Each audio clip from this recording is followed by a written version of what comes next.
اعوذ باللہ من الشیطان الرجیم بسم اللہ الرحمن الرحیم رب اشرح لی صدری ویسر لی امری واحلل عقدۃ من لسانی یفقہوا قولی۔ منتخب احادیث اکرام مسلم۔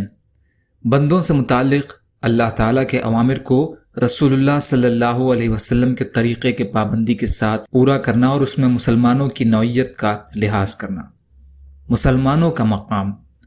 قرآن کی آیات۔ اللہ تعالیٰ کا ارشاد ہے، اور ایک مسلمان غلام مشرک آزاد مرد سے کہیں بہتر ہے، خواہ وہ مشرک مرد تم کو کتنا ہی بھلا کیوں نہ معلوم ہوتا ہو۔ سورہ بقرہ آیت نمبر 221۔ اللہ تعالیٰ کا ارشاد ہے، کیا ایک ایسا شخص جو مردہ تھا، پھر ہم نے اس کو زندگی بخشی اور ہم نے اس کو ایک ایسا نور عطا کیا جس کو لیے ہوئے وہ لوگوں میں چلتا پھرتا ہے، بھلا کیا وہ شخص اس شخص کے برابر ہو سکتا ہے جو مختلف تاریکیوں میں پڑا ہوا ہو اور ان تاریکیوں سے نکل نہ سکتا ہو؟ یعنی کیا مسلمان کافر کے برابر ہو سکتا ہے؟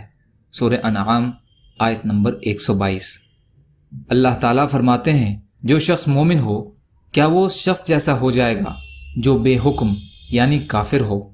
نہیں، وہ آپس میں برابر نہیں ہو سکتے۔ سورہ سجدہ آیت نمبر 18۔ اللہ تعالیٰ فرماتے ہیں، پھر وہ کتاب ہم نے ان لوگوں کے ہاتھوں میں پہنچائی جن کو ہم نے اپنے تمام دنیا اور جہان کے بندوں میں سے باعتبار ایمان کے پسند فرمایا۔ مراد اس سے اہل اسلام ہیں جو ایمان کی اس حیثیت سے دنیا والوں میں مقبول عند اللہ ہیں۔ سورہ فاطر آیت نمبر 32۔ نبی اکرم صلی اللہ علیہ وسلم کی حدیثیں۔ ام المومنین عائشہ رضی اللہ عنہا فرماتی ہیں کہ ہمیں رسول اللہ صلی اللہ علیہ وسلم نے اس بات کا حکم فرمایا کہ ہم لوگوں کے ساتھ ان کے مرتبوں کا لحاظ کرتے ہوئے برتاؤ کیا کریں۔ مقدمہ صحیح مسلم۔ یا اللہ ہم سب کو کہنے سننے سے زیادہ عمل کی توفیق عطا فرما۔ یا اللہ مظلوموں کی مدد فرما، ہم سب کو اپنی استطاعت کے بقدر اپنا حق ادا کرنے والا بنا۔ یا اللہ رحم کا، کرم کا، عافیت کا معاملہ فرما۔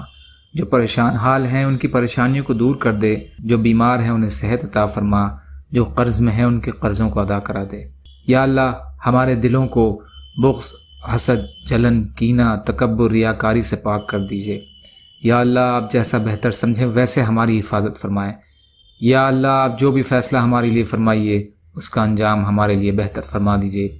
اللہم اغفر لی ورحمنی، سبحانک اللہم بحمدک، اشہد ان لا الہ الا انت، استغفرک واتوب الیک، برحمتک یا ارحم الراحمین۔